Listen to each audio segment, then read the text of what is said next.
Bueno, partidua ondo junda ez, ondo jokatu deu, eskuekin da ondo ibili naiz, ezkerrak pixka kostatu zait, altura eta bilatzen, da hor azkenen altura ondo ez bilatzeak Ariz Lasak gantxo sartzea ekarri dut, aukera oso ondo baliatu ditu Aritzek. Eta, bueno, pena bat izan da azkenen 29 galdu izana, partidu erdi parten oso bentaja hundiekin 6-7 bat tantoko aldeakin jun izan gara, da, pena bat, baina indeu partioak guztua juteko modun gaude etxea. Hasieran oso ondo hasi gara bai onda baini bio gure maila eman deu, ondo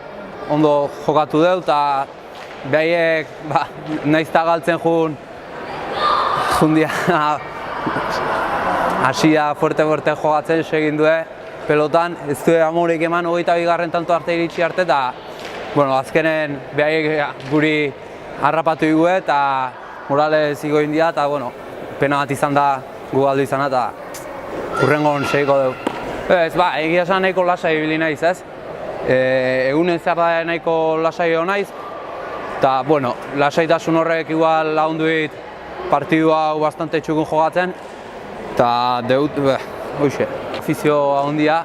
herriko jende asko etorria da, eta oso pozgarria da, beti nekin egon izan duia, eta hori de pozgarria.